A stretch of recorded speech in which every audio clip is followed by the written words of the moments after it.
it's that one. Oh, gosh. Good morning. We are calling this meeting to order this morning. And we're going to begin with the invocation and the Pledge of Allegiance. So, can we have a moment of silence? Please stand for a moment of silence and the Pledge of Allegiance.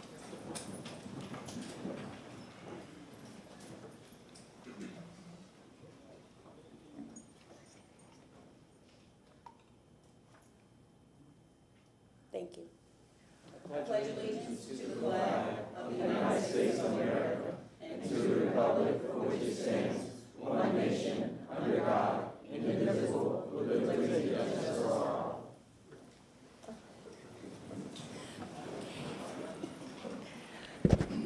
Okay, can we have a board member roll call, please? Carlson? Here. Hurtak? Here. Clendenin? Here. Maniscalco? Here. Vera? Miranda? Here. Henderson? Present. We have physical form. Okay, we need to adopt the minutes. Okay. We need to adopt, I like finishing the sentence, please. Okay. I need a request to adopt the approve the minutes for May 11th CRA meeting. So moved. Thank you. All approve? Aye. Any opposed? Okay, the minutes passed for the May meeting. Now I also need a motion for the June 8th CRA retreat minutes. So moved. Thank you. All approve? Aye. Any opposed? Okay, those pass. Now, there is some item agendas for this meeting. Item number 9 and 10 have been continued to August 17th.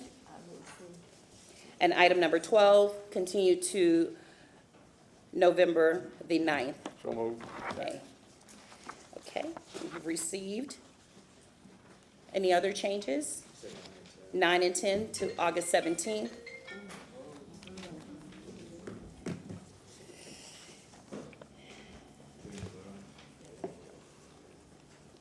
Yes, you did. Please. Yes, Thank you. just for my sake at least. I think a motion was made. And- Just- Yes, who made the motion? I did. Okay. Madam Chair. So I have a motion from Board Member Maniscalco, second by Board Member Miranda. All those in favor? Any opposed? Okay, we have adopted the minutes for agenda for today's meeting. I do think there may be a couple of minor other changes that Okay. Ms. Moody would like to provide you all. Yes, yes. Okay, Yes, we'd like to request if the East Tampa Summer Youth Program can be moved to number 1 on the agenda so the staff can introduce themselves. okay. Great. And then we'd Okay. also like to see if we can pull the fiscal year '24 budget and hear it at the end of the agenda, because it'll be pretty long discussion. Second. Thank Great. you, okay. The only other items I would just note is that you are electing or approving new members of the Drew Park CAC and the West Tampa CAC. Those appear on your Oh, required yes. approvals, which you've asked to be a consent type of agenda. But under your rules or your policy, the proposed applicants for those positions have a right to give a short presentation to the board first. And there's actually, we're trying to get confirmation. We believe there may be one person who's withdrawn their application for West Tampa, but we're trying to get that confirmed right now. So, Okay, can I have a motion to have the agenda? Do I need a motion for that? no, I Or- just wanted to pull that off the consent. Okay, pull it off consent. Yes. That's right. I think we still have to vote on the moving of the Correct, you did. stuff up You did. first. Yes, so we're gonna make the changes, the requested changes for the students who are here today, as well as the budget. And we can include also taking the elections off of the agenda so that they can speak. Consent. Second. Who made the motion? Oh, I didn't hear a sure. second. No, I didn't, Okay. I didn't, but I will, sure. Thank you. Okay, so we have a motion from Board Member Hurtak and a second from Board Member Clendenin. All those in favor? Aye. Opposed? Okay, I'll make a motion to approve the agenda then. thank you. Hurtak made the motion, Board Member Hurtak made the motion to approve the agenda with the amendments that changes we made. Thank you, Clendenin. All those in favor? Aye. Opposed? Okay, now we can go. Are you ready? Good morning, Ms. Moody. Welcome to your first dais meeting. We are ready. Good morning, everyone. Good morning, board members and Madam Chair. Thank you for having me here. We're really excited for today's agenda. We will jump right into it with item number 1. We have the East. We need public Oh, comment yes, before okay, we yes. jump into the agenda. Sorry about that. Say one thing. I want to move the meeting along, so I don't want any comments from board members, or let's start with public comments. Let's just go in the order. That's what the board chair prefers. Okay. So any public comment, please line up. You have 3 minutes. State your name.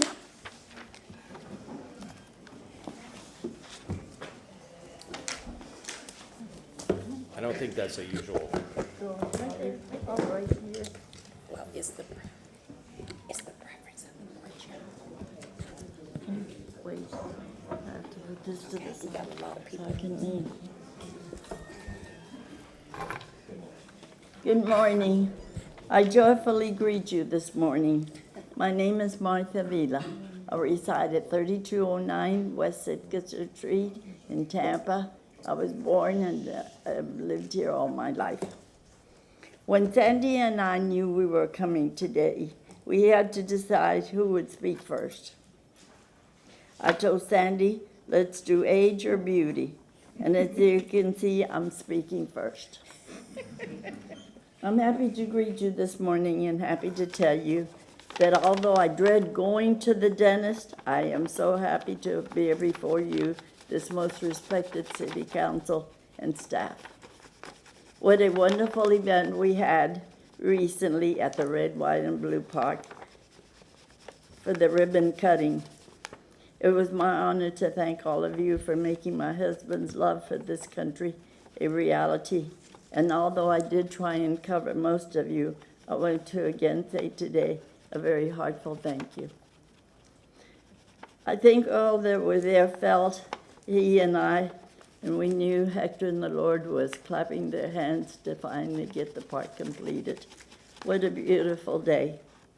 I am also certain that you're aware that I have had a teammate that is the Energy Bunny and a great partner that I'm proud to stand by and know the park will be loved and well cared for in her hands.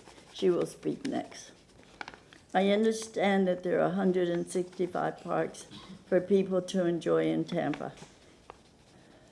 And I am certain that all the parks offer great activities, but I also know that our tiny park at 700 North Armenia of red, gold, white, and blue will probably wave its flags and its colors for all of us to proudly claim as a park for all America.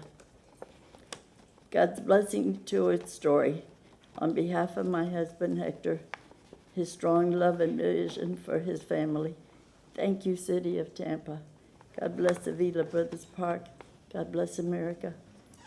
And a prayer for freedom and peace in our world. City Council, I introduce my partner, Sandy DiDiego Sanchez. It's hard to follow that. It's amazing what 2 octogenarians can do. And they put their minds to it. Sorry. Come on. She was supposed to help me, but I may have to help her. Anyway, old-fashioned today. tenacity is what has kept us going. And knowing that you all knew that the purpose of this park was honorable, we'd like to give you a little token to remember the ribbon-cutting ceremony. We hope that you will wear them, not just at patriotic events, but other events where you want to show your patriotism. They're all different, so you can trade afterwards if someone likes one better than the other. But we hope that at least now all of you will have flags which will commemorate the flag, the red, white, and blue, and the spirit of patriotism. On behalf of Armory Gardens community and myself, I want to especially thank Guido Maniscalco, who has waved our banner for the last few years, and of course his aide, Lisa Edwards. I think I'm upset because we don't have to come before you anymore. Ms. I'm Sanchez, coming could you just again. give your name for the record, if you wouldn't I'm coming mind? again. I mean, you'll see me, but together, probably not So anyway, thank you, and enjoy. And could you- Enjoy your gifts. Could you just give your name for the record? I know everyone knows you, but just for the record, if you wouldn't mind, give your name, the clerk asked. So, Say what? Your name for the Your name record. for the record. Diego Yes. Sanchez, 2705 Fifth Street, Armory Gardens Community. Thank Thank you. you. I do want to say, thank you. What a joy it has been for me in my life, and as an example to my children, to have this honor and to share my life with each and every one of you. Thank you very much. Thank you. Okay. Next public comment, please.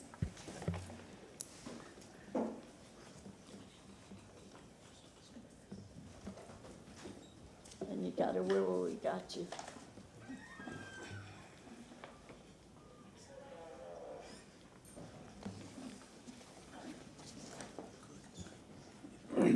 Hard act to follow. My name is Carol Ann Bennett. I've got a video here. A lot of you have already seen it, but it's a really good video. It's two of them.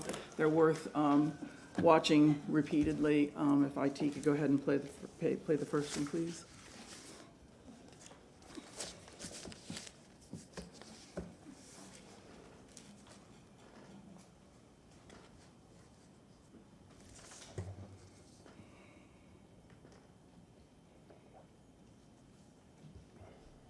District.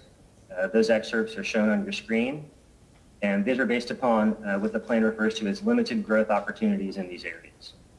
In the research that we performed, you can see this slide displays the residential growth that has occurred in the city over the past 10 years. The most recent 10 years of growth is broken into 5-year increments. The 2010 residential units are shown in gray. And the growth that occurred from 2010 to 2015, that increase is shown in dark blue. And the growth that occurred from 2015 to 2020 is shown in red. The two districts that have seen the highest residential growth in that period are the New Tampa Planning District and the South Tampa Planning District. This trend is not in line with the comprehensive plan's vision for growth, which is supposed to be limited in these two districts. Looking at the New Tampa trend, it appears that the rate of growth, residential growth, is decreasing since the growth from 2010 to 2015 was significantly more than the growth from 2015 to 2020. So the red is smaller than the blue. You see the growth is actually decreasing. Whereas in the South Tampa district, the opposite is true. The red, the growth in the last 5 years, is more than the growth that occurred in the 5 years prior. Now, there's a second video that's from the Planning Commission. If IT could play that. Based on the district characteristics, the comprehensive plan have viewed these two districts as providing, quote, limited growth opportunities, unquote. There are also references in the comp plan calling these two areas, quote, areas of stability, unquote. The comp plan really envisions the three core districts, Central, West Shore, and University, as having the most growth opportunities within the city of Tampa. The majority of transit and employment in the city of Tampa are found within the Central, West Shore, and University planning districts.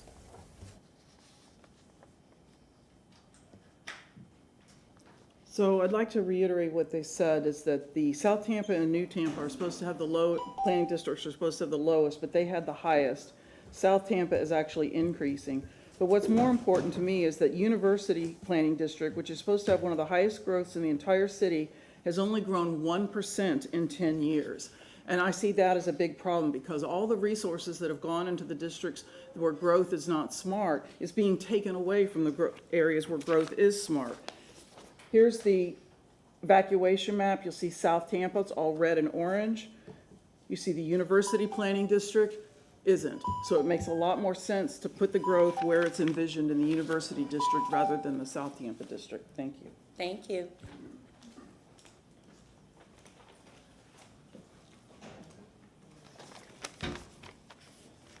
Dave Coleman.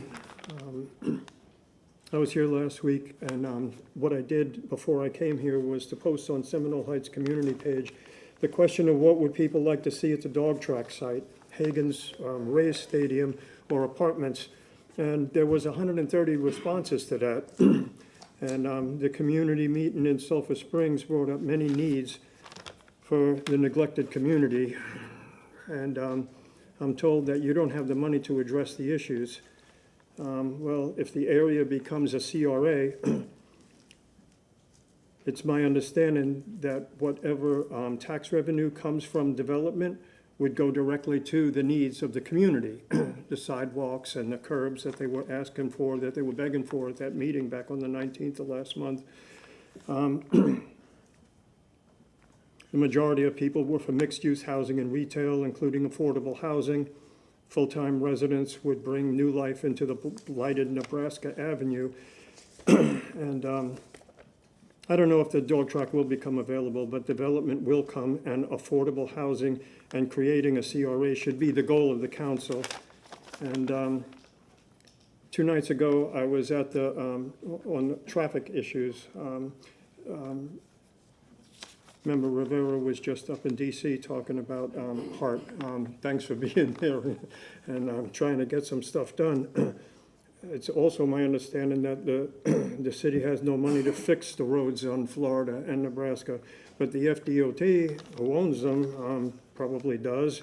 And there was a community meeting with actual resident input. They had a different style meeting at Reagan Park a couple of nights ago, and part of the discussion was Nebraska Avenue, and as I was driving there, I took pictures again, and there's 4 different types of sidewalks in a very short distance. Here you have telephone poles sitting in the sidewalk.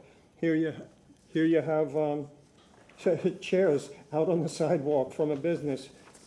Here is a preferred one, a little bit of grass separating the people from the cars doing 40 miles an hour, and then some kind of egress before the buildings. That would be the preferable thing. And then here's one of the most atrocious things, is that I don't think chain link fences are allowed in your community anywhere in the city and in the front yards, and yet you're allowing these 6-foot fences that nobody has any way to get out of the way of a 40-mile-an-hour car coming at them. And what I'd really like you to do is to pick one and tell the FDOT to implement it. They have the money, make them fix it. It's been 23 years that I've been here, and Florida and Nebraska are the same. One type of sidewalk, another type of sidewalk, another type of sidewalk. And my last comment is $30 million was raised to fix Florida Avenue, including the drainage, and I was driving it last night on my way home from downtown up north, and there was 2 miles of flood. It was Hillsborough River moving south. It was atrocious.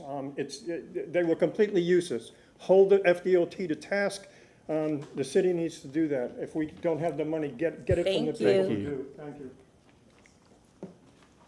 Good morning. Good morning, council. My name is Frank DeBella. Some of you know me. I live in Pinellas County. Why am I here? Because I have 5 grandchildren that live here and my daughter. So I have a story to go back on, because I made a promise to people who live in Sulphur Springs, and I'm going to honor that promise. My first visit to council was on January 5th, where I met a young lady by the name of Reba Orman. And Reba had a program that she was behind, Zion Project. And she gave most of you a yellow folder. You haven't seen that yellow folder because after that meeting, there was a council person who got a hold of Reba and said, I'm going to take those yellow folders because I'm going to be the face of helping you. Well, I'm here to tell you that never happened. And what she's interested in doing is, she was interested in the Black Cemetery issue, and the Zion Project, all she was asking for 3 years of coming to the council that nobody paid attention to her on, was a memorial. Imagine how shocked she was on the 4th of May when the title of Tampa Bay Times said that Tampa purchases for $100,000 back a cemetery that they accidentally lost. Well, it wasn't accidentally lost. You lost it because people ignored the bid. And after the bid was over, it was sold for $18,000. Total disrespect. There will be no comment during public comments. Please be respectful of every speaker. Thank you. Proceed. So the situation then becomes, why did we not do what we needed to do, which was to really regain that property, because all you owed really was a little over $9,000. You would have had it anyway. So the money that you spent, that there were comments made that this was a great thing, well, no, it was pandering to the community again. Because you shouldn't have to pander, you should just have to do that. So the other one is, I want to give kudos to Councilwoman Henderson, because I've been trying to get meetings with the community in Sulphur Springs, only to be told it's a political thing, and I understand that you've already had one and you're scheduling more.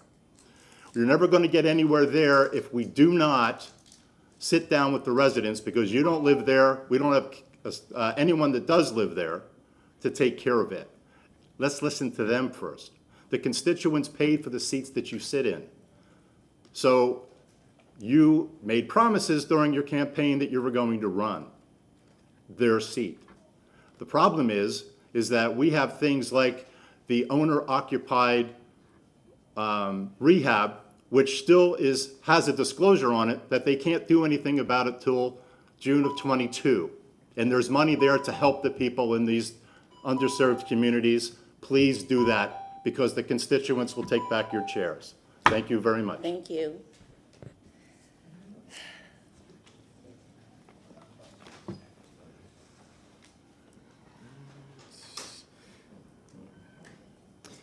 Good morning, CRA Board. My name is Bobby Creighton. I live at 1213 East 33rd Avenue.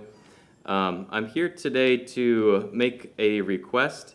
Last year, the CRA Board dedicated $20 million to affordable housing. That equated to about 30% of the budget last year. My request today is that we continue to make that commitment again today, because it is absolutely necessary, and I hope to lay out why that's the case. Currently, we have some really good plans out. The Climate Equity an Action Plan, I think it was called. The new Tampa Moves Mobility Plan just came out. The Future Land Use Assessment had some really great information in there. I just want to offer some numbers from those plans. Currently, residents in Tampa spend 32% of their income on housing, and in a total 53% of their income on housing and transportation. We know those are two sides of the same coin, two different angles of the same problem.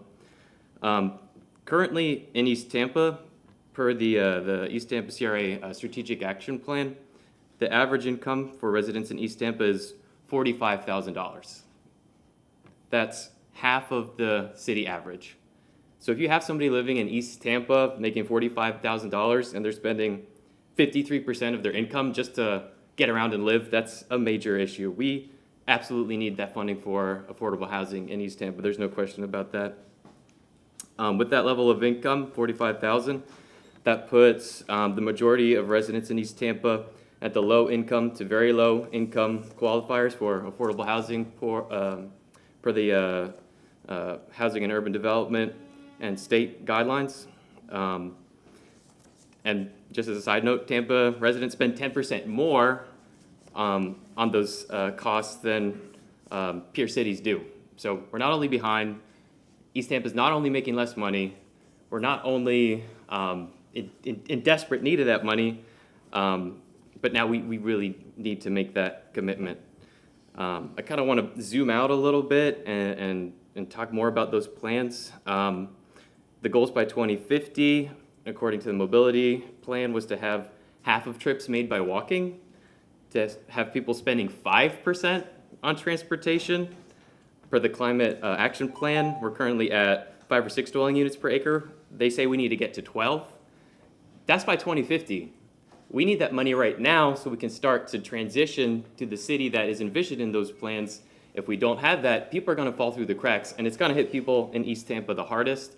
I'm asking you today to recommit to making that 30% and that of the budget to go to affordable housing. Thank you very much. Thank you.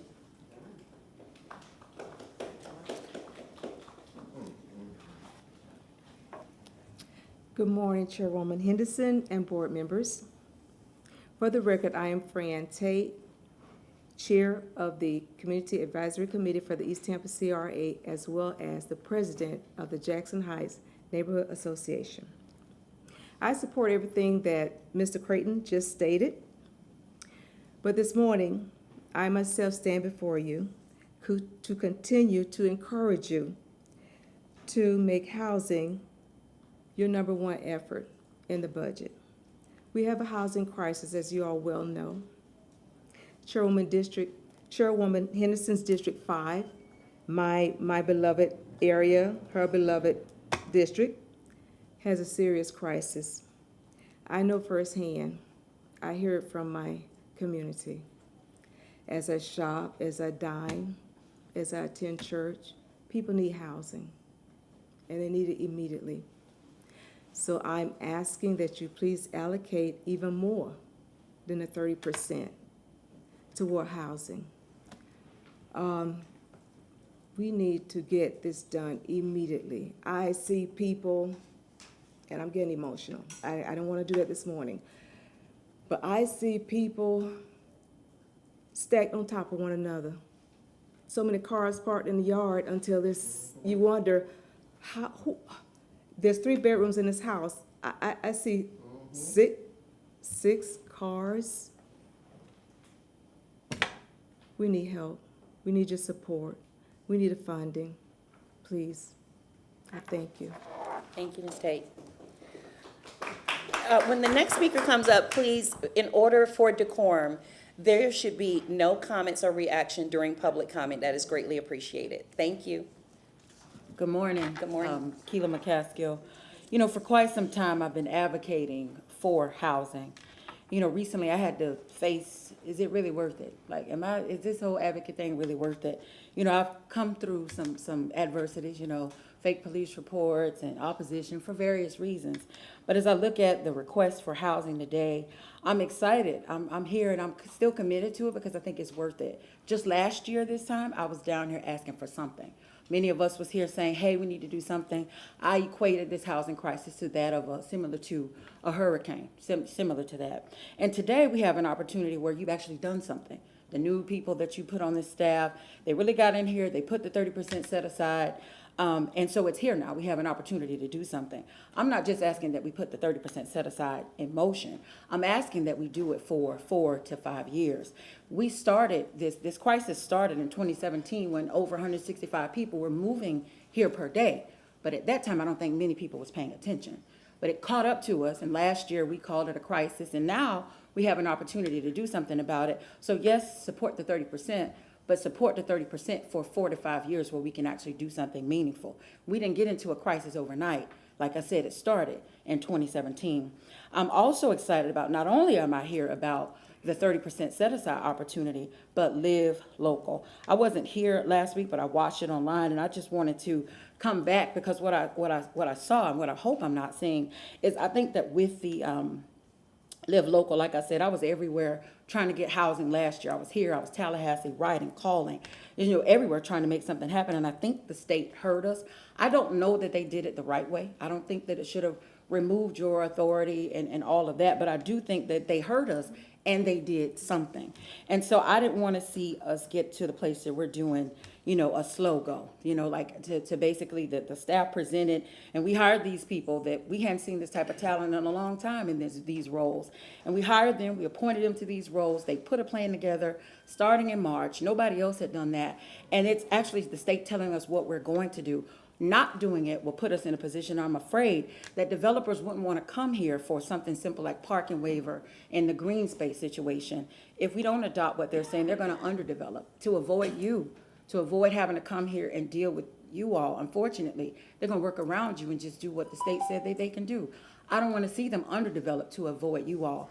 I know we've had issues in this city with the whole staff thing. I get it. But I have to agree with Chair Henderson when she said last week, we put these people, we appointed these people in place. Let's just trust them. And if we find some hiccups along the road, there's going to be bumps. It's the first time we ever seen it. Let's just try to adopt it, roll with it so we can see housing that's not underdeveloped. But they give East Tampa and Sulphur Springs and other areas the chance that it deserves. These developers, they want to see it happen. The state heard us. They want to see it happen. We just need you all to say yes and move it along and not wait till September. Let's try to get it out now. Thank you. Thank you. Good morning. Good morning. My name is David Newell, and I live at 4010 North Lois Avenue. I apologize, but I'm not sure in the agenda. I'm an applicant for the Community Advisory Committee. Is this the proper time to present myself? There or- will be an opportunity for you opportunity. during Yeah. that agenda Okay, I item when we address apologize. it, yes. Thank you. Good morning. Good morning, Council. Good morning. My name is Fran Costantino from historic Ybor City. It has been a very long time since I've had to come downtown, as pretty much everything that has been going on is just the way I planned it. Wink, wink. Well, it has come imperative that I come here today to express my concerns regarding the plans that you have put in place regarding the CRAs and the CACs and the move to eliminate the subcommittees. I ask you, if you get COVID, a broken leg, a migraine, or even a heart attack, do you treat all these elements the same? The administration and city council may have some issues with some CRAs and CACs, and they should be treated or amended on a case-by-case basis and not an across-the-board cure-all, especially for the historic Ybor City, our National Historic Landmark District, the gem of the city of Tampa. West Tampa and East Tampa and a few others are just as important as us, and you should not put all of us in one basket with the other CRAs and CACs that are underperforming and that are less than satisfactory. I agree that there is a lot of staff time involved, and that is why the YCDC has considered some of our committees so that there is less time to attend, take minutes, and make copies. For 24-plus years, I have sat at the table to help make positive changes that impact the district and to counter the negative perception and to bring families and diversity to Ybor for a safer and more enjoyable experience 24/7 and ensure that they return over and over again.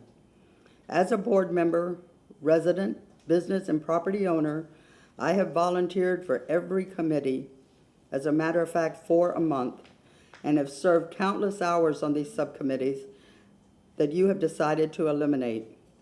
The professionals and residents that serve on these committees continue and volunteer their time month after month, most of them for years.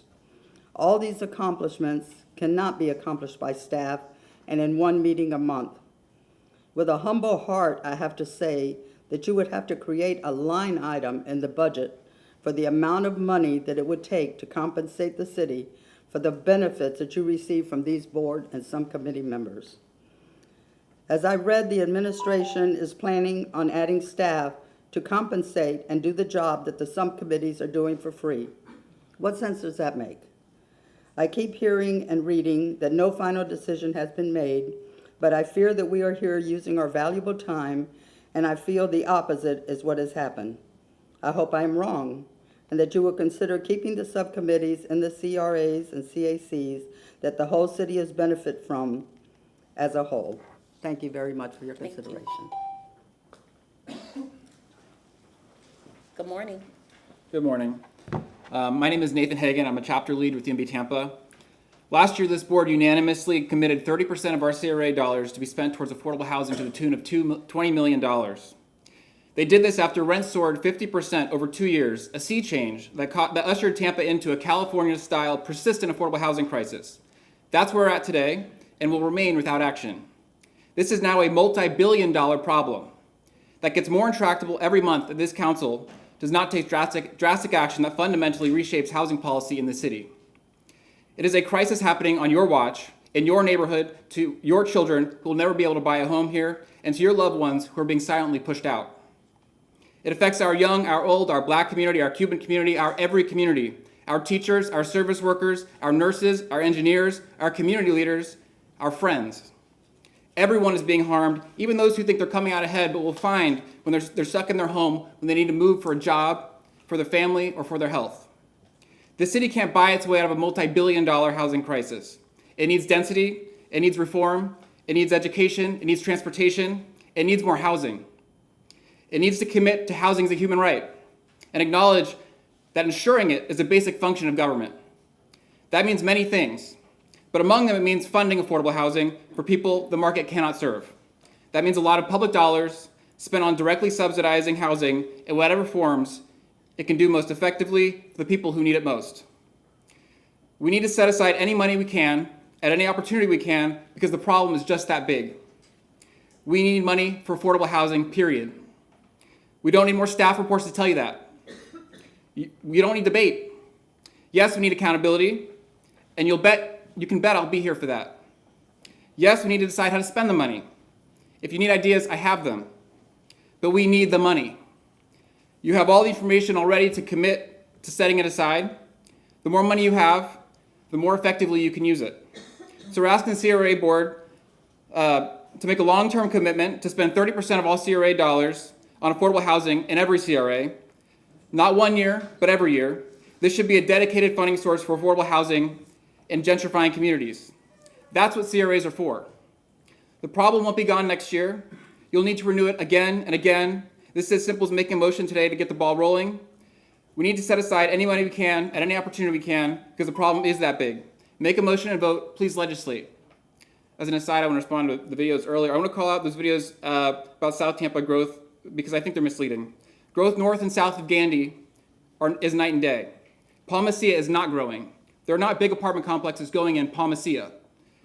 I'll also say that we need to change the areas of stability nomenclature because it is fundamentally racist to say that only our black and brown majority neighborhoods should be redeveloped and disrupted, while white neighborhoods should get special treatment for preservation, promotes economic segregation.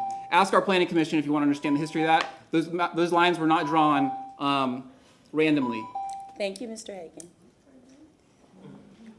Next speaker, please. Hi, my name is Patrick Posey. I'm also here to speak on the 30% CRA affordable housing allocation, specifically to support it. I also support it being... No talking, please. I also support it being a recurring or dedicated funding source starting as soon as possible. In a time of rapidly increasing home prices and housing prices that are crippling the most vulnerable members of our community, there's no better way than to spend these funds. Thank you. Thank you. Next speaker. Hi, I'm Mara Afzal. I also live in Tampa. Nathan's a hard act to follow, and I've got a couple of hard acts to follow behind me. So I'm changing what I'm going to say, and I'm going to say, see all these young people in the room? We need you to make the commitment now. We're already way behind.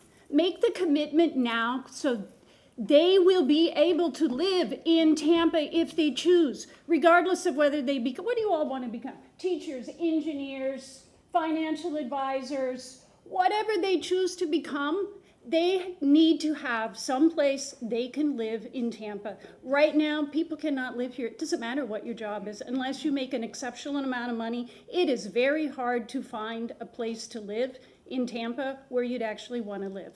So make the commitment today that you are going to do the hard work that it takes to get us affordable housing in the city of Tampa for everyone. So you owe it to them. That's all I have to say. Thank you. Next speaker, please.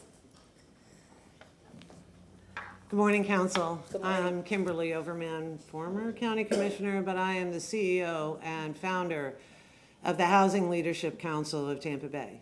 It's a collaboration of many folks that have been working all across the city as well as the county, but mostly in the city, to address the fact that we are in a housing crisis, and that is not something that's new. This country has been in a housing equity crisis for almost a century. The lack of housing in the city of Tampa is causing 4 out of 5 single female households to spend well more than 30% of their income on housing. That creates an instability in communities, in families, and in workplaces. We are in a situation where the city, as well as the CRAs, as well as employers, are now going to have to get in the game, because a majority of the people that work in the city, those that work in our restaurants, our hotels, our offices, our hospitals, cannot afford to purchase a place of their own or even to rent a place inside the city limits without having at least a 30 to 40% I mean, $30,000 to $40,000 increase in wages to be able to afford to live in this area. According to the Schimberg report and the report that the United Way put together and the Alice report, it takes $88,000 a year to be able to afford to live in our area and not spend more than 30% of your housing income. That's critically important when you have families that have childcare and transportation costs on top. The Housing Leadership Council will be pulling together the many people you've heard today to bring to policymakers the critical commitment to long-term investment in housing for the workforce and the communities that are desperately needed and an important part of our economic success. Without having the folks that I mentioned earlier, that workforce is what makes Tampa great. Without having the folks that actually change the seats in our hotels, without having the folks that greet you when you go to Raymond James Stadium or Amalie Arena or the theater, those folks can no longer live here. So I encourage you to take the budget seriously, make the policy of affordable housing with the CRA dollars invested as permanent, because there never is going to be a time in a redevelopment area where investing in affordable housing, whether it be redevelopment or new development in affordable housing, should not be a priority. It absolutely should be. And I'd like to see you put it in policy and as part of your budget process as you approach the process in September. Thank you. Thank you. Next speaker, please. Hello, excuse me, I'm a bit emotional right now. I actually... State your name for the record. Yeah, my name is Laura Rodriguez. I live in North Tampa under Councilman Vieira. I actually just stepped outside and received a phone call where I was denied housing. That's about the 6th place that's denied me and my roommates. We all work about 35 hours a week. We all have bachelor's degrees, and we need to be out of our house by the end of the month. So it's just a hard reality that we face. But there's other things that I wanted to talk about. As an introduction, once again, my name is Laura Rodriguez. I'm a member of the Tampa Bay Community Action Committee. It's a volunteer-based organization. We don't get any funding. It's about 15 people who come together every 2 weeks to talk about what needs to change in Tampa. We do primarily police accountability and just general positive changes in the Tampa Bay area. We've had campaigns to make sure that the police HQ doesn't move to East Tampa, which was successful. I'm sure some of you have seen me talk about housing in the past, and we work with families who have had their sons killed by TPD and HCSO. Those people being Dominique Mulkey, Jonas Joseph, Andrew Joseph III, and Josiah Pinner. Mainly came here today to talk to you guys. There's a practice picket for the UPS Teamsters. My roommate is actually a UPS Teamster, so it's even scary because we may not have additional income in the next month. You know, he makes like $16 an hour, faces like transphobic remarks from supervisors.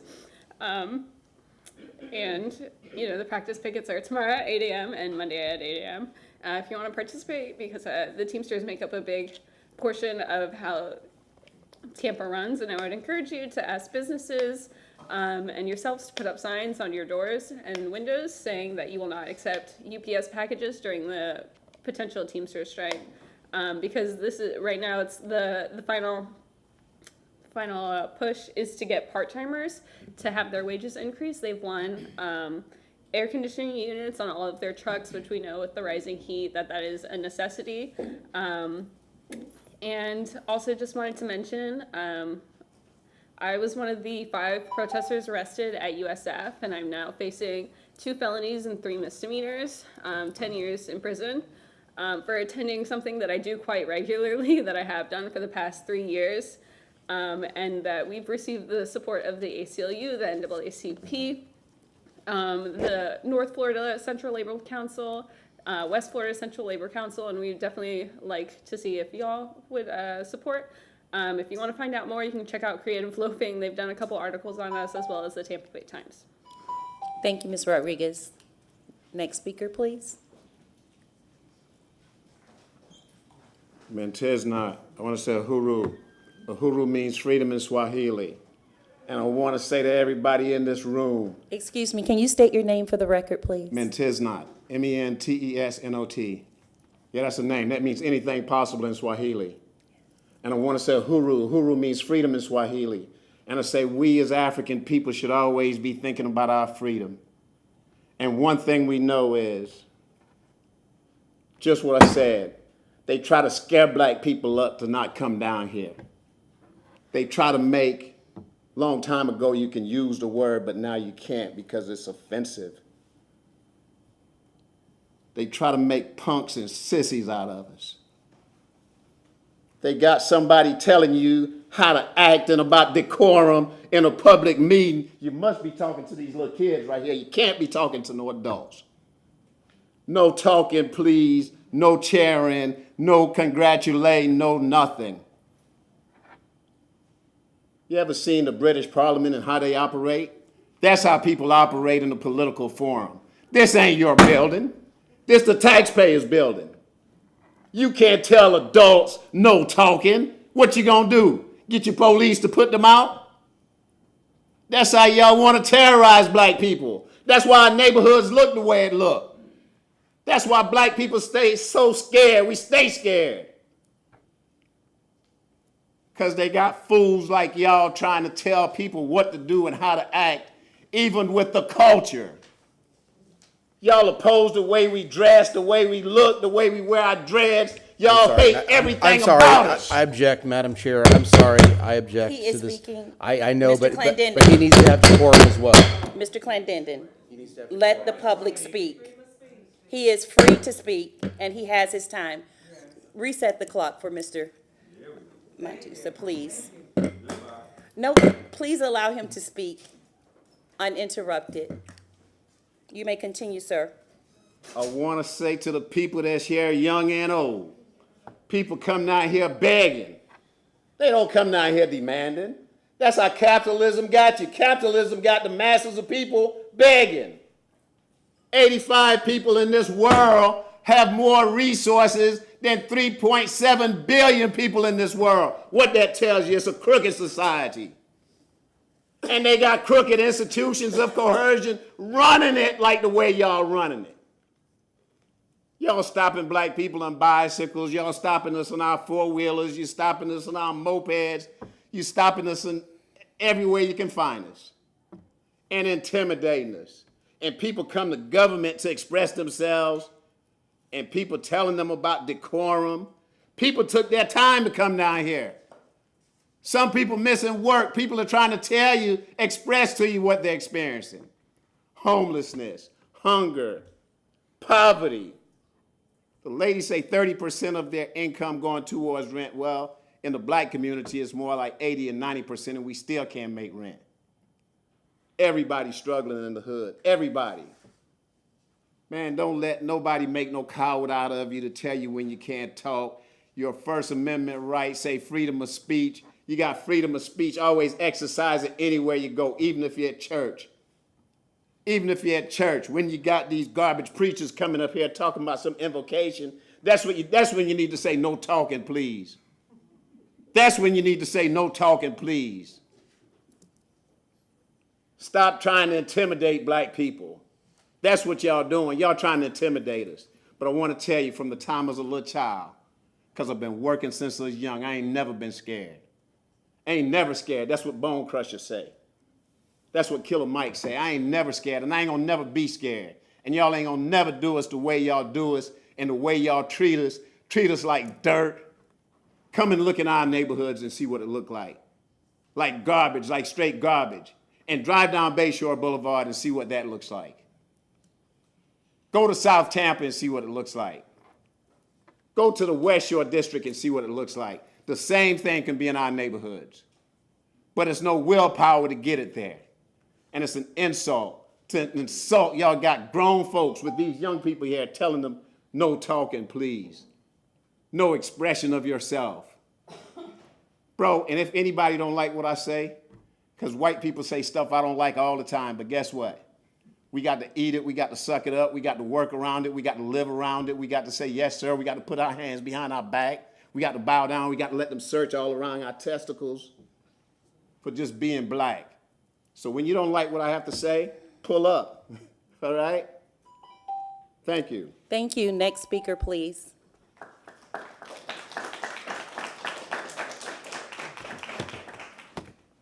Hello, Council. My name is Tatiana Morales. I am one of the fellow chapter leads of YIMBY Tampa. And I actually wanted to quote one of you. I wanted to quote Guido Maniscalco, who in the Housing is Our Issue survey said, "Over the last several years, we have seen the housing market and the rental market in Florida and Tampa specifically go through the roof. The amount of people moving here, the increased demand and not having enough housing, and the increases in insurance costs have all contributed to the crisis. Tampa City Council, as well as the CRA, can support and fund different programs." So I just wanted to quote the things that you had all said when you're addressing this housing crisis. I actually used to live in Vieira's district, where my rent originally started in 2014 at $600. The last rent I paid when I left that area was, well, the last rent that they offered me to pay when they sent my renewal notice was $1,600. And that was, my salary has never gone higher than $40,000 a year in the city of Tampa. Most jobs right now are paying $11 to $14 an hour, and the average rent is over $2,000. We have to address the housing crisis. Because right now, if we do nothing, right now you can decide we're not gonna put 30% of the CRA budget toward affordable housing. These kids will not live in Tampa. I won't live in Tampa for the next couple of years. Many people will not. We have to address the housing crisis. We need to invest in it, because you will lose more and more people that care about the city, that love the city, that are from the city, if they cannot afford to live here. Thank you. Thank you. Next speaker, please. Good morning, everybody. My name is Liz Welch. Do I need to give my address? I live here in Tampa. I live south of Gandy. A couple things. First of all, I stood here and listened to everybody talk, and obviously affordable housing is our issue, is a big issue for us. One of the concerns and frustrations that I have is, having been a member of the Ybor CRA since 2015, our particular board and our particular community, as I think Fran mentioned, we operate in a little different arena only because we're historic and we have a lot of commercial. But yet 30% was taken out of CRA1, and we haven't figured out how that's going to be spent. My concern is there doesn't seem to be any logic behind some of the actions, and there doesn't seem to be a strategic plan on how we're going to address that. Someone brought up the fact that this isn't a secret. It's not like it showed up yesterday and now we're all scrambling. We've known it's coming, right? We've known it's coming. So my frustration and my concern is that we seem to be spending our time on rearranging the CRA staff, eliminating the budget, or eliminating the subcommittees, doing things like that, and we don't seem to be 110% focused on affordable housing like we should be. I'm not opposed to contributing money into the bucket from the CRA standpoint, but our particular board had a very lengthy, heartfelt, detailed discussion about how our money was going to be used towards affordable housing in our CRA. When that proposal was brought to you guys, it was scoffed at, and you just did a clean sweep and took the money. I'm very concerned. I'm all about putting in and helping out, and we need it. It's obvious we need it, but we need a plan. We need a plan for what that is. Obviously, the programs that we have out there today are not working, and I don't know how to help make that more clear. As a real estate broker in the city of Tampa, we don't encourage people to work for pursue City of Tampa funds because they're so difficult to get. How can we fix that? I have ideas, but how can we fix it? And we need help with that. I have to be able to come to the table with solutions, or I've lost my right to bitch. So I'm open. I want to work with it. We got to figure it out. Thanks for letting me share. Thank you. Next speaker, please. Good morning, Council. Robin Lockett. First of all, I want to say, Councilwoman Henderson, thank you. Because this is a space of freedom of speech. As long as someone is not disrespecting you, calling you out by your name, no. calling you out by your name. Everybody has the right to speak from a different lens. Because when people come up here, they're looking at things from their lens. When every one of you guys were on the campaign trail, all I heard about was affordable housing, attainable housing, the bragging of that 30%. Councilwoman Henderson and Councilman Clendenin, I want to call y'all Gwen and Allen, but you guys weren't involved in that, right? But you heard the rejoice and the proudness of the city council members saying, hey, you know what, CRA, we talked to them, they got 30%, as a solution, right? Everything dealing with housing is a puzzle. ADUs, affordable housing, buying housing, renting. I'm always fighting for the renters, right? Because those are the people that can't afford anything, having 2 jobs, having to prove that they make 3 times the rent. So that's a problem. A lot of promises were made, and a lot of promises everybody knows is going to be broken. And to the community, for the promises that are going to be broken, and you see people backing up on what they promised when they were in your communities, no better time. You got 3 years to think about it, and the 4th year you need to vote. And that's not even a threat, because, we can no longer, we need to put the best people in office that have the will of the people. The will of the people. We make a lot of promises when we go out on that campaign trail. And this 30% was one of them. Acknowledgement of it. The conversation around attainable housing, affordable housing, low-income housing, sulfur springs, food deserts, all that stuff I heard, right? So I don't want to see any one of you guys back up on or back up from the promises that y'all made, because I will call you out on it. So make the right decision. There's always a way people can get what they need. They may not get everything at one time, but there can be, as a young lady I want to call you, plan to make it work. People are here pouring their hearts out. You sit in a different seat. You have access, you have resources, but people don't. So I need for this council to stand by what they said when they went on that campaign trail and make it work, regardless as to the things that the people that's talking in your ear. Listen to the people. Thank you. Thank you. Next public comment, please. Morning, council members. Carlos Ramirez, 2103. I am the current vice chair for the West Tampa CRA-CAC, former chair. I'm just here in support of my current members for reappointment. Ms. Williams, Ms. Sanchez, and Mr. Bracha have been vital in our different subcommittees that we had and the work that we've done in the programs that we've developed in West Tampa. And I just want to encourage you to reappoint them into their positions so they can continue that good work. Thank you. Thank you. Good morning, Shagret Doss, and I'm here again as promised until I get my public records request. And I do appreciate the councilwoman for also allowing people to speak, and as somebody who's willing to get a bullet for people's right to speak, I appreciate that. But I wanted to clear up some things from last week. Namely, I wanted to make it clear that in 2017, a City of Tampa police officer falsely charged me with perjury in official proceeding. I won that case. It wasn't the first time that a City of Tampa police officer falsely accused me of a crime and then didn't show up for any of the proceedings. I won that one as well. So let's get to this public records request, and hopefully I have the screen. Last week, somebody said I had to pay for public records requests as well, and I get it, but that's reasonable, $70. Not the $10,640 that the City of Tampa thought I should pay for public records that you should have had when you prosecuted me. I'm looking for the sworn statement from the former judge, who I didn't even realize until the Attorney General's office told me was part of his regular duty to be investigating and helping City of Tampa police officers falsely accuse people of crimes when all they were doing is defending the property that they lawfully owned.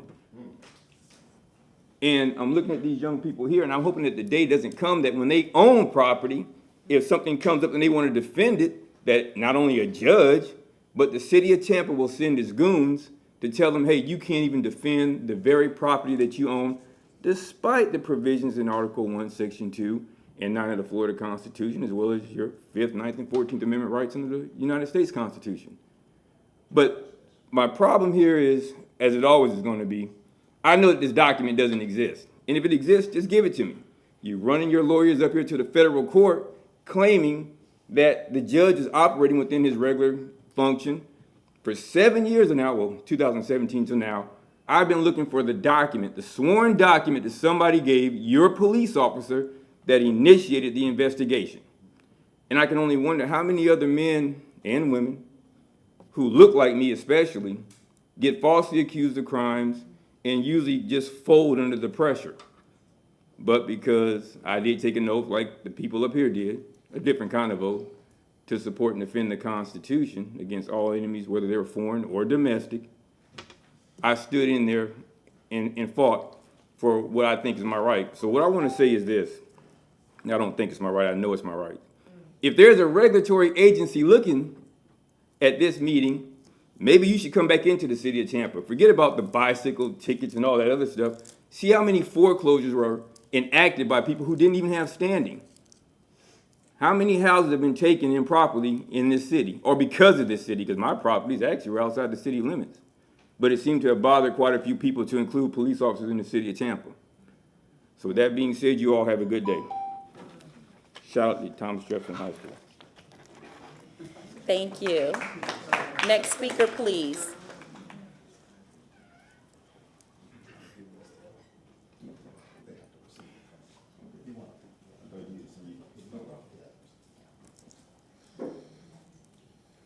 Good morning. Good morning. I'm the Reverend Dr. Gabriel Morgan of St. Paul Lutheran on Central Avenue, and I'm representing the Hillsborough Organization for Progress and Equality. The reason that I'm here this morning is about the stormwater pond improvement commitment that we had discussed previously. But before I do that, I want to take some of my brief time to lend my individual voice of support to some of the incredible people behind me who are speaking about the urgency of the housing crisis. They're right, and our organization fought for $10 million annually with the county commission and won that, and I'm sure something similar can be done for the city, and it is needed. One of the central purposes of government is the preservation of life, and we have multiple simultaneous crises that threaten life and its functioning today, from housing crisis and insecurity to the climate crisis.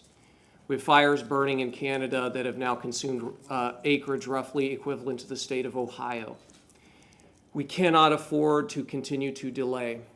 And for those of you who I've gotten to know so far, I know there is a desire to do what is just and right. And yet, with the bureaucracy and duties of day-to-day affairs, it is easy to become bogged down with the way things are and the way things have always been done. And I implore each of you to recognize the urgency of the moment and to not give in to the temptation to delay, to stay laser focused on your higher mission and calling. Thank you. Thank you. Okay, so we have 4 speakers online.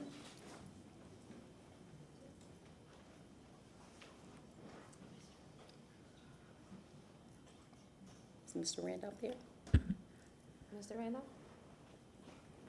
Yes, good morning.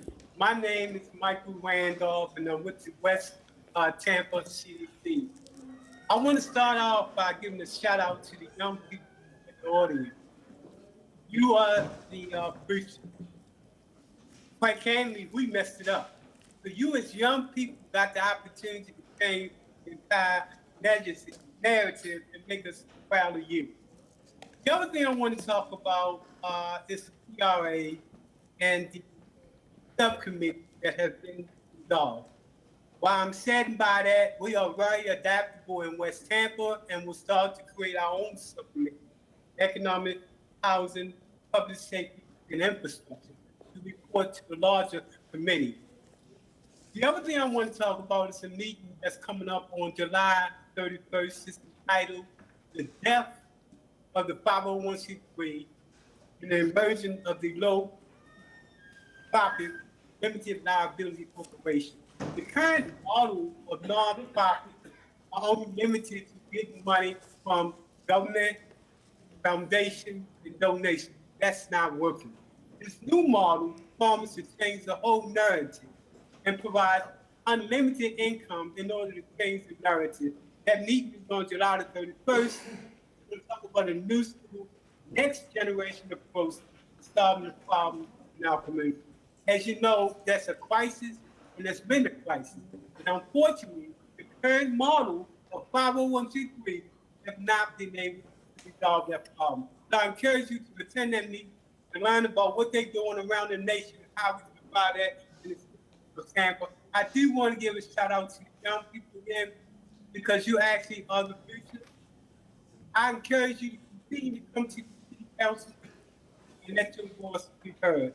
Thank you very much, and I'm looking forward to seeing y'all at the next meeting. Thank you. Thank you, Mr. Randolph. Angel D'Angelo?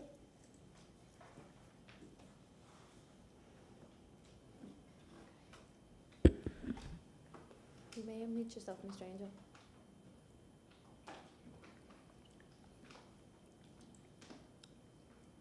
You self-muted. Mr. Angel? You are self-muted, Mr. Angel?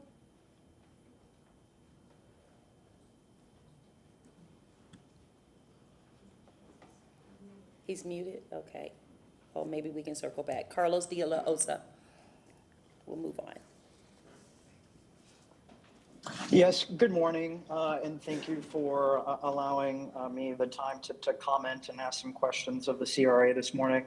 I have two questions. The questions are related to the recent acquisition of the Church of Tampa site, which is at the intersection of Osborne and 12th Avenue. First question is, when does the CRA foresee the RFP process to start to develop the site? And the second question is once the RFP process is completed, is there a commitment from the CRA and Ms. Henderson's office to hold community meetings to discuss the proposals and take feedback and comments from the existing homeowners?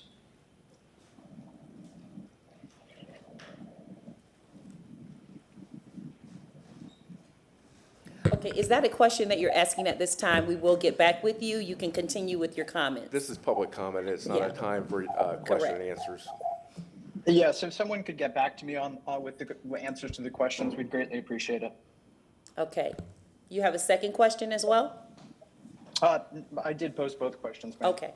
Okay. Are there any other comments, sir? No, ma'am. Thank you very much. Thank you. Okay. Ms. Stephanie Pointer?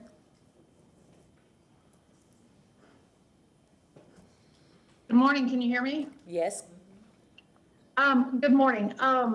Very rarely do I ever agree with Mr. Daniels, but, and Ms. Henderson, being a school teacher, I totally agree with you on decorum, but it was a little bit rough this morning. There are three groups in the city of Tampa. There are the folks who do not live in a CRA. Then there are the folks in the have CRAs, and there are the folks in the the folks that have nots. And there are two CRAs in our city that together they average about $23,000 per acre in funding annually. The downtown and the Channelside CRA. The last time I looked at the numbers, the downtown CRA pulled $2.9 billion in their time as a CRA. It's time to take a look at those CRAs because I'd like to see that funding going to housing versus the STRAS and a $3.8 million, 3/4 of an acre park purchase, $400,000 for trees, $200,000 to add to that $3.8 million. And the bottom line is that those two CRAs are gobbling up funding that could be considered foundational funding from the general fund for the other CRAs to actually build on. We can't start building sidewalks if we don't have any money. And those folks in that area, when Mr. Scaglione stood up in front of this board in February or March and said, an acre of land in Channelside costs $10 million, that's over the top for me. There's not an acre of land in South Tampa that you're going to pay $10 million that's not waterfront. So we really, and taking away that money doesn't have to happen immediately. It can't happen immediately. It's obligated for years and years to come. But if you guys don't start moving forward, to shutting those two down, we're going to lose all of our CRA funding because the state's going to come in and say, you're allowing them to have double pockets full of money while the rest of your city suffers. It is egregious, in my opinion. They should absolutely be spending. It seems to me like what I saw, that they fought the 30% housing harder than anybody. And we also need to take that into consideration for transportation. I'm personally all in for folks looking at our transportation spending, because I think the genie is out of the bottle on housing, and we may not be able to compress that cost, but transportation we could start fixing immediately with funding. Thank you. Thank you. Okay, Ms. Soto, circling back, Angel D'Angelo, are they unmuted? Okay, that concludes public comment. Ready? Okay. Can you hear me? Yes, we can hear you, sir. Okay, thank you. My name is Angel D'Angelo, born and raised here in Tampa, Florida. I first want to thank the Chair Henderson for allowing individuals to speak. We don't owe anyone on this board politeness while we're struggling to live. So I just want to point that out, that was unacceptable. And I'm embarrassed on behalf of the city of Tampa that even happened. That aside, I'm also embarrassed about the fact that I'm at work right now, having to talk to you all about something that's very common sense. Like, do what you're supposed to do. Do what you campaigned on. Literally, we walk past Ybor in downtown, we see so many houseless people, and all Tampa Police Department does is harass them. What good does that do? We're repeating the cycle. Put as much money into affordable housing now. Let's get these ADUs now. Let's look at housing first, non-conditional housing first. Actually solve the problem. The budget's coming up, and Tampa Police Department does not have to beg for drones. They don't have to beg for shot stoppers or whatever. They don't have to beg for night vision goggles or helicopters. We just give that out freely, unanimous motions all day long, every grant, so that way we can do more policing. And yet violent crime still continues to rise. I wonder why that is, because we're not actually solving the problem at the root. It's actually common sense, but for some reason we can't get there. So do the right thing. Please stop making us beg you for money for housing. I'm literally at a point where I'm looking at possibly getting a second job. I work 40 hours a week. I've lived in this city my whole life, and I know some of you would love it if I left, but I like the decision to leave to be one that I made on my own. This is my home, born and raised, and I cannot afford to live here. I pay rent, and I'm lucky if I can go out and enjoy the city amenities once in a pay period. And that's a privilege stance. Some people can't even do that much, and that's sad. We work hard in this city. So do the right thing, put every dollar into the CRA, freeze the Tampa police budget. We don't need any more. They're harassing people. They're putting false charges on people. All this stuff is not new. Do something different, and then we'll shut up, and then you don't have to have angry public comments, and you can just enjoy your city council meetings. Wouldn't that be great? Thank you, Mr. D'Angelo. That concludes public comment. So we're going to move forward. Ms. Moody?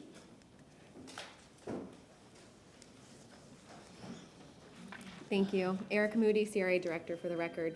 We are going to move into Agenda Item 1, which pertains to the East Summer Youth Program. We have our manager, Mr. Cedric McCrae, who will come up, and the youth will be here to introduce themselves, and it'll be followed by a presentation on the enhancements that have been made and will continue to be made as we move into the following summers. So, Mr. McCrae, you can come up. Thank you. Thank you, Director Moody. Good morning. Cedric McCrae, East Tampa CRA Manager. Pleasure to be with you this morning. Before we get into the formal presentation, I would like to introduce the current summer youth participants. We have about 17 strong here this morning that are sitting behind us in the burgundy or garnet shirts. And prior to them coming up, I'm going to call up Mr. Eddie Hunley. He was hired as the Summer Youth Coordinator. You all approved that back in April or March earlier this year. And I'll have Mr. Hunley introduce himself, and then we'll have the students come up as well. Good morning. Good morning. My name is Ed Hunley, and I have the distinct pleasure of serving as the coordinator for the Summer Youth Program. The program itself has been phenomenal, not just for the kids, but apparently for all of the City of Tampa divisions and departments that allowed them to come and tour and learn about the different job opportunities and so on and so forth. So it's been a 360 situation with regards to learning and appreciation. I was initially going to start thanking people, but I'm new to the city, so I can't afford to slight anyone. So I'm just going to say thank you to everyone. East Tampa CRA, the council, everyone who's here, Mr. Williams, and let you know that this is phenomenal. I don't see this type of work being thought about and done with students outside of maybe in the school system. So I applaud all of you that had a hand in it, and I'd like at this time to recognize the people that are here that matter, and that is these youth. Absolutely. Looking forward to it. Good morning, Council. My name is Gerard Small. I will be a senior next year at Hillsborough High School, and I'd just like to say thank you, and I'd also like to congratulate Chairwoman Henderson. It's great to see you again, and that will be all from me. Good morning. Morning, Council. My name is Makai Clark. I just graduated from Robinson High School, and I will now be attending my freshman year at Hillsborough Community College. Thank you. How y'all doing? How y'all doing? Good morning. My name is Demario Philogene, and I will be in my last year of high school in Freedom High School. And I appreciate y'all for doing whatever y'all can for our city, because obviously we all struggle. But whatever y'all are, whatever y'all can do, just please help us. Because obviously we not just asking for no reason. We all hurting. All of us, our parents, sometimes we can't even stay in one house. We all got to move around. But whatever y'all doing, appreciate it. Thank y'all for it. Thank you for your comments. Good morning, Council. My name is Jayla Larzabal, and I'm a senior at Hillsborough High School. I'm 18 years old. Okay, go Terriers. Good morning, Council. Good My morning. name is Deron Malone. I'm 17 years old, and I'm attending Middleton High School, and I'm going to be a senior next year. Okay. Thank you. Go Tigers. I can say all of them. I could be here all day for it. Good morning, Council. My name is Anaya Gervin. Good morning. I am 18 years old. I attended Middleton High School, and I intend on going to Irwin Technical College right after the program for the CRA. Thank you for every opportunity you guys have given us all, and thank you. Thank you. Good morning, Council. Good morning. My name is DeQuan Hall. I attend Brooks Barlow Collegiate High School, and I'll be going into my junior year. Thank you for your time. Good morning. Good morning. My name is Joshua Lester. I attend King High School. I am 17 years old, and I'm going to 12th grade. Okay. Go Lions. Good morning, Council. Good morning. My name is Ahmad Bacon. I'm 16 years old. I go to Jefferson High School. And yes, ma'am. Hold on. Let the man speak, please. Yes, ma'am. I'm going into my junior year, 11th grade. I just want to say thank you. That's all. Go Dragons. Good morning, Council. Good My morning. name is Savion Daniels. I am going to 11th grade at Jefferson High School. Thank you. Good morning. I know. Hi, good morning. My name is Makisha Clark. I'm 16 years old. I attend Robinson High School, and I'm starting my junior year. Thank you. Congratulations. Go Knights. Good morning, City Council. My name is Jeremiah Ramos. I will be attending Layton High School for my senior year. Okay. Go Falcons. Good morning, Council. Good morning. My name is Serenity Foster. I'm going into senior year at Hillsborough High School. Thank you. Thank you. Good morning. My name is Good Jamari morning. Simmons. I'm 17 years old, and I graduated from East Bay High School. East Bay. Go Raiders. Good morning. My name is Marion Everett. I graduated from Hillsborough High School. I'm 18 years old, and I plan on going to Irwin Technical College for carpentry. Good morning. My name is Jalen Green. I graduated from Middleton High School. I'm 18 years old, and I plan on attending Irwin Technical College for welding. Good morning. My name is Alonzo Godwin. I attend Armwood High School. I will continue on my senior year, and I'm 17 years old. Okay, go Hawks. I wanted to come back up, please, and just say, because I get on them all the time, so I want to publicly say on television and everything else how extremely proud I am of them.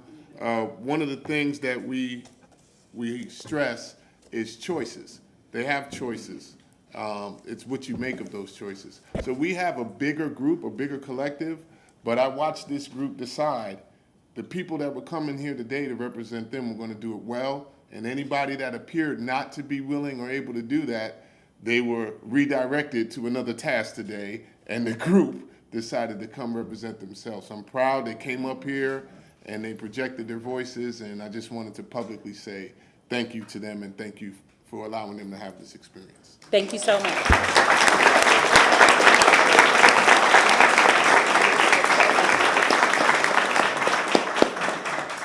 So members of the CRA board, I want to publicly say to Mr. Hundley, thank you. It has been a pleasure to see him work with these kids. We've spent a lot of time on Mondays, time that I don't necessarily have to make sure that we're taking care and trying to move this program forward and that the kids are getting the best experience possible and exposing them to as much as we can and working with other departments within the city to expose them to as much as possible through this process. I know that that's what our CAC in East Tampa had requested. And as we get into the PowerPoint, I will acknowledge our chair, Ms. Fran Tate, and our immediate past chair, Ms. Connie Burton, who have been very serious and supportive about everything that we've done with the East Tampa Summer Youth Career Exploration Program. So thank you for that.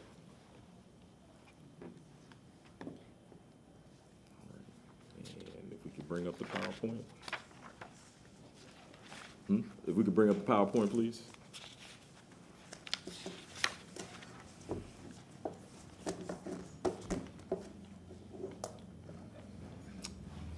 Should be one specifically for the East Tampa CRA Youth Program.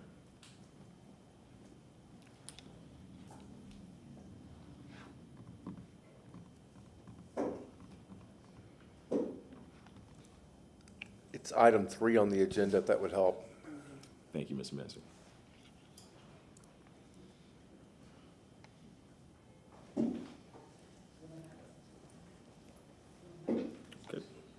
All right. If not, I do have a hard copy here, and I can gladly share that on the Elmo until we get the presentation up. So the East Tampa CRA Summer Youth Program, the goals that were set out were to demonstrate leadership and skills and to bridge a gap between City of Tampa career opportunities and residents and students, young people within the East Tampa community, and with the goal of trying to increase our labor pool and make sure that young people that are graduating from high school, whether or not they go through a technical college and or a four-year university, are aware of the opportunities that are within the City of Tampa.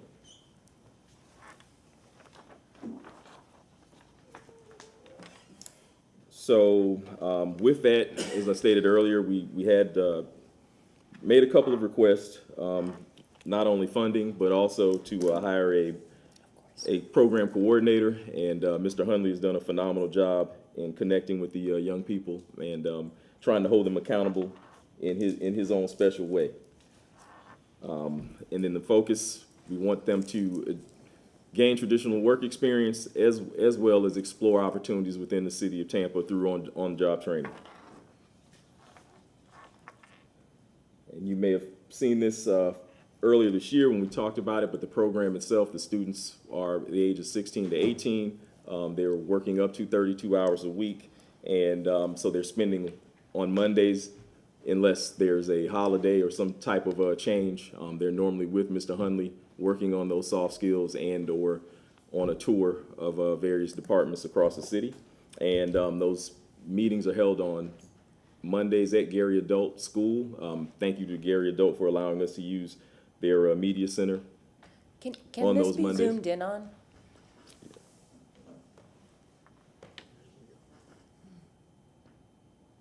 Is that a little better? Please, it's really hard to read. Thank, Yeah, there we go. And when they're not at Gary Adult on Mondays, they're normally at the Lowry Yard with the neighborhood enhancement folks who are here as well to support the presentation and the young people this morning.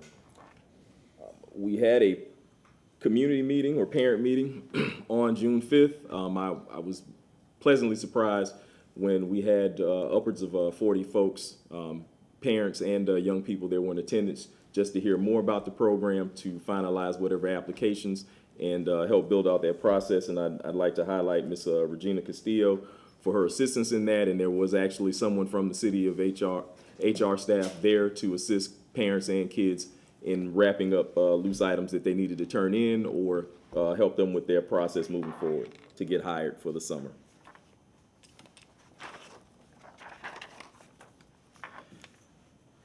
As I stated, they've been to various sites. The picture on your left is a group picture that we took at Hannah Street. So that's an ongoing project here with the city of Tampa that several of the departments will be moving into. And the one on the right is a group photo that they took with Tampa Fire Department at the training facility on 34th. And Chief Tripp and Collins have been very supportive and probably have gone out of their way to try to accommodate and expose these young people behind me to as many opportunities as possible as it relates to Tampa Fire. The schedule at a glance, these are just some of the topics and the dates that they participated in various meetings and events with the departments across the city. So you see solid waste, you see Tampa Fire. We had a presentation from the Mayor's Youth Corps with Molly Beeble. Thank you, Ms. Beeble, for your assistance in that. And we actually conducted a CRA bus tour the day before 4th of July. So they actually went to various businesses that have received facade grants and other funding from the CRA and learning more about what the CRA does in totality. And I'm pretty sure some of these venues that they went to where they were highlighted, they probably driven by, rode their bike by many times over, but the fact that they could walk in and see, you know, some of these things were of great benefit, and just to get a better appreciation and educate them on what the community redevelopment areas actually do on a day-to-day basis. This summer currently we have a total of 28 students. Some of them you met this morning. We have 3 that have been enrolled in trade schools. 1 will be attending a 4-year university, I believe it's Alabama State, go Hornets. And 1 will be entering the workforce and actually interview for a position with the city of Tampa already. This is prior to the conclusion of the summer, and 23 of the 28 have said that they would like to continue in the program in some form or fashion moving forward if allowed. So with that, we've talked about phase 1, and this is the iteration that you've seen thus far, where they are with the coordinator on Monday, and then they're doing the grounds maintenance with neighborhood enhancement in various areas of East Tampa on Tuesday through Thursday. What is being discussed and proposed currently, participants we will use our Youth Leadership and Entrepreneurship Academy as a bridge. So that's the program that was created a couple of years ago. They meet the last Saturday of the month, and ultimately they cover a plethora of skills one Saturday a month in East Tampa. Normally that's at the NFL Yet Center, and they would bridge into that program and be there one Saturday a month, and then that will qualify them to go into phase 2 of the program, where it will be somewhat similar. They would be with the city and neighborhood enhancement for 3 days a week, and then they would actually be in a quasi-internship with one of the departments of their choice. And that will be determined by various steps, and there will be a survey that can be completed by the students to gauge their level of interest in some of the departments that they've actually had a chance in shadowing during the phase 1. And that would be phase 2. Phase 3,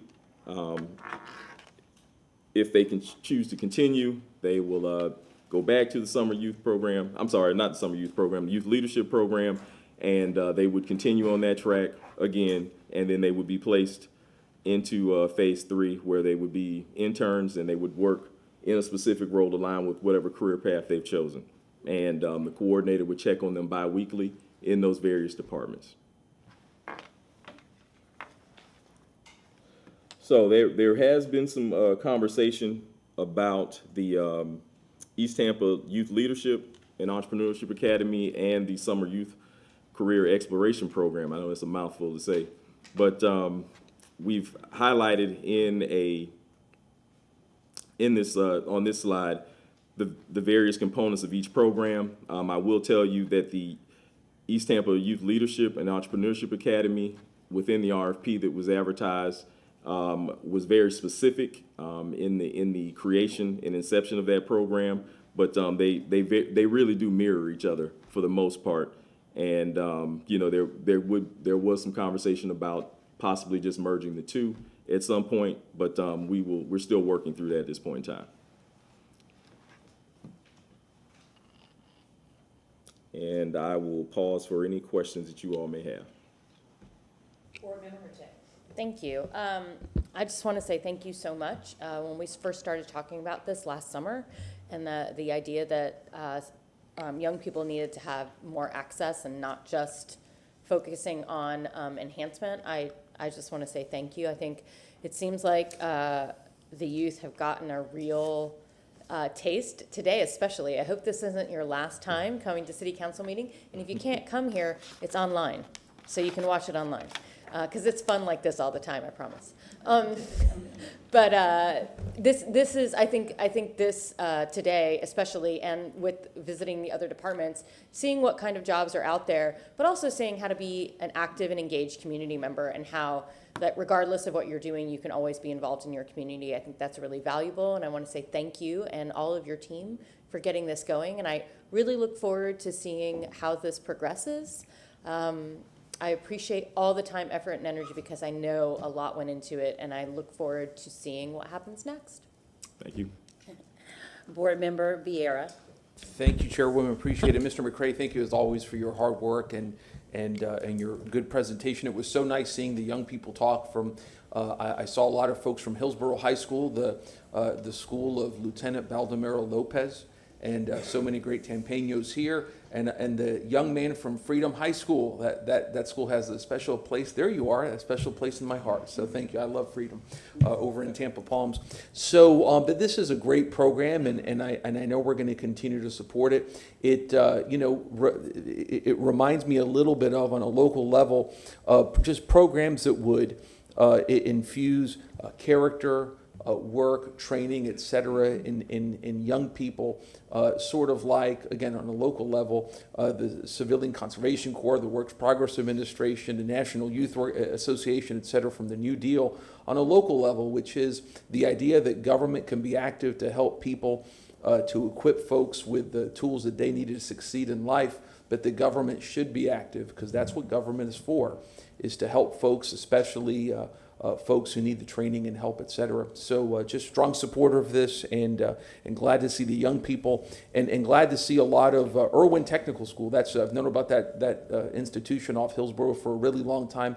That's a wonderful institution, a real jewel here in the Tampa area that creates wonderful middle class and economically secure careers for so many folks.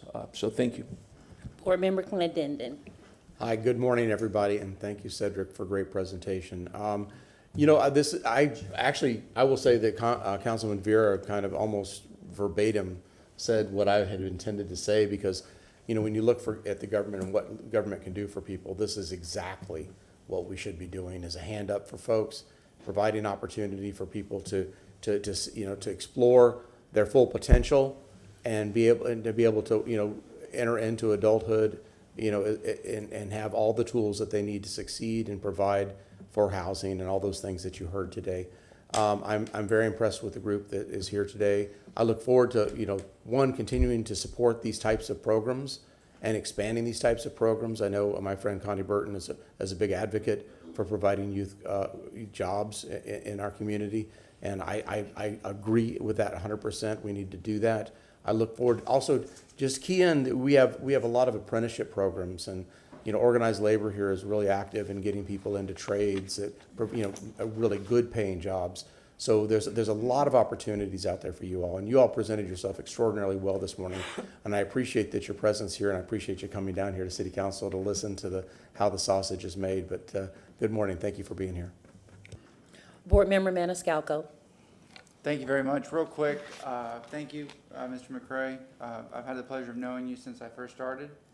You're a true leader and a huge asset to the city of Tampa. And this presentation and bringing all the youth here today is very inspirational.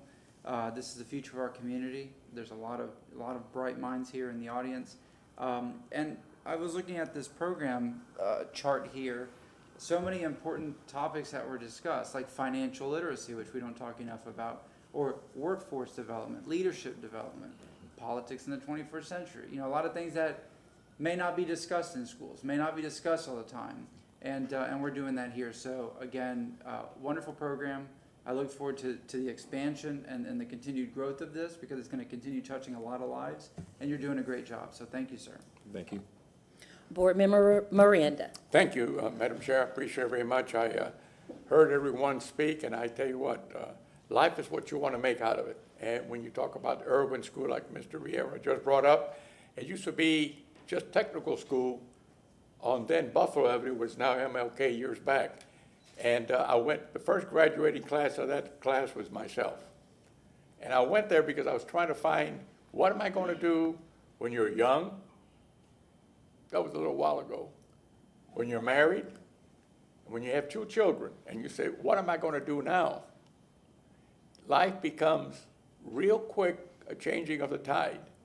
And if, ladies and gentlemen, you guys here, especially, where's the one from Jefferson High School at?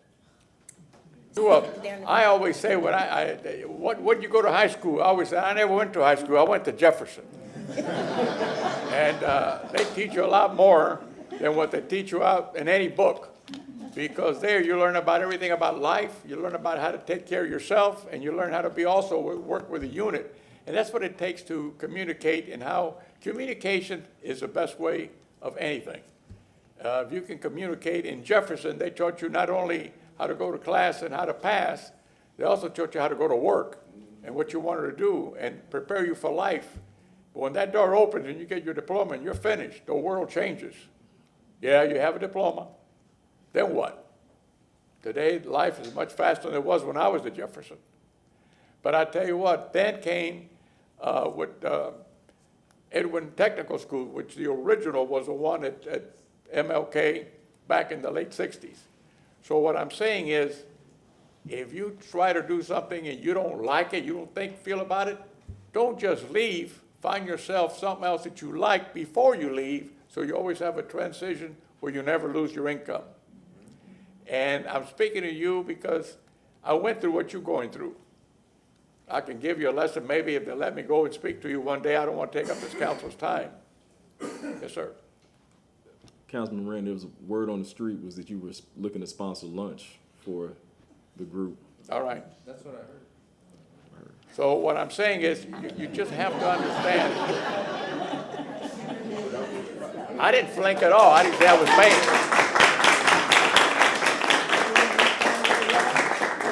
I didn't say I was paying. There's 2 guys from Jefferson to hear I was saying.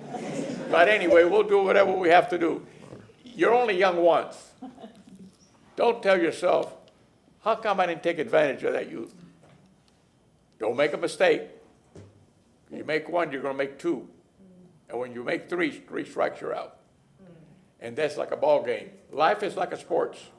You can win or you can lose. The difference between a winner and a loser, when one goes down and stays down, that's a loser.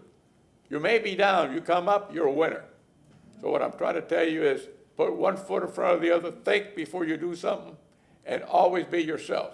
And I'll see you guys at lunch.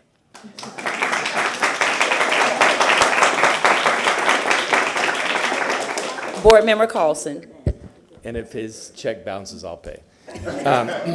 I'm using your credit card. I told you I went to Jefferson. I just want to thank Ms. Tate, all the volunteers, Cedric, for all your work here, and thank you to all the students for participating. Similar to what my colleague was just saying, your entire future is open to you. You can do anything you want. The people, if you watch motivational videos, they say you really can do whatever you want. And it's true. If you have the right connections and you work hard, a lot of it is connections and just knowing what the possibilities are. And so I would just say, besides everything you're going through, consider that you have 7 additional friends up here. And if anything in our background or experience ties into what you want to do, please call us and set up a meeting with us. We're happy to help you. Every single one of us got to where we are because somebody along the way helped us with advice or contact or something, and we're all here to help you as well. Thank you.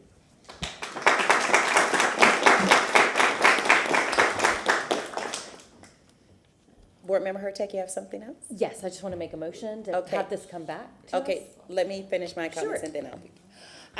Good morning, you all. I just want to say to the young people, I am so excited that you're here today. You were the favorite part of the agenda for me as an educator. The first thing you did was stand up and introduce yourself. Those soft skills, communication skills are very important. That is the number one thing that helps you when you move forward in your careers, is the ability to communicate effectively with others, along with the skill sets that come along with that.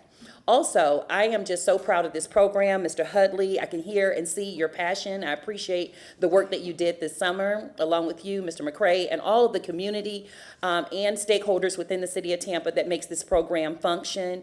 I would love to see it expand and grow and improve, but it's because of your participation in this summer program, it has given me the example to appreciate that we can move forward with students, giving them the opportunity to see how we function in the city of Tampa, and also to participate in a board meeting so that you can see what we do. If you ever need anything, of course, I hope Darlene Ms. Johnson collected your names in schools today. If you need anything regarding your future, if you have questions for me or any of the board members, we're happy to assist you in any way, because networking is also a part of what should be added to your program comparison chart. The ability to network. You have met 7 people. We got a little bit of power, right? Just a little bit. And your ability to say, hey, I met you at a meeting and would love for you to write me a recommendation for a scholarship or whatever it may be. We're here to support you. So thank you so much for your attendance today. Okay. And Board Member Hurtak? Thank you. I know that this is the first year of this program, and before we get settled to starting the next year, I know you'll have a lot of lessons learned from this, and so I would love for you to come back and kind of share where your tweaks are going to be. December, January, like what would be a good time? If you're not sure, I can have, you can reach out to Kelly and we can make that motion later. I'm leaving it up to y'all, but I just want to make sure that we bring this back. So if you have a date in mind now. We're probably the January meeting. would be January, beneficial. okay. So, and if that needs to change, just let me know. We'll go ahead and move it. So I'm going to make a motion to have have staff come back to update us on how this year's program went and what their changes and updates they're looking for in next year's program. And that's going to be on January 18th, 2024. Okay, I have a motion from Board Member Hurtak, second by Board Member Maniscalco. Vieira said it. Sorry, y'all sound alike. A second from Board Member Vieira. All those in favor? Aye. Opposed? Motion passes. Okay, that concludes the presentation. What we'll do is take a 5-minute recess for the students to take a picture in the lobby, and we can adjust and move on with the meeting.